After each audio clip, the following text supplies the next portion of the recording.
আশাবাদী, 100% আশাবাদী, আমরা নিশ্চিত আমাদের ক্যান্ডিডেট স্বরাষ্ট্র প্রতিমন্ত্রী এবার বিপুল হারে জিততে চলছে, এই ব্যাপারে আমরা নিশ্চিত। একদমই নিশ্চিত প্রামাণিক জিতবে। এবার কতবারের তুলনায় কত বেশি ভোটে জিতবে সেটা হচ্ছে আমাদের কাছে প্রশ্ন। আর তৃণমূল কংগ্রেস তারা তো যেদিন ভোট হয়েছে শেষ হয়েছে সেই দিনই তারা বিজয় উৎসব পালন করছে।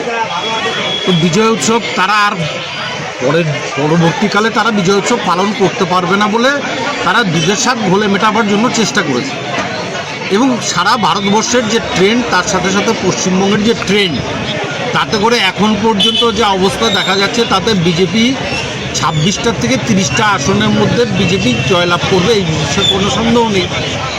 আর কুচবিহারের এই সিট আমরা প্রথমেও বলে এসেছিলাম, এখনও বলছি, আগামী দিনেও বলবো, ভারতীয় জনতা পার্টির যে প্রার্থী নিশীথ প্রামাণিক তার যে কার্যকলাপ, তার কার্যকলাপের নিরিখে এখানকার মানুষ ভারতীয় জনতা পার্টিকে এবং সেই সঙ্গে মোদিজির উন্নয়নের নিরিখে ভোট দান করবে।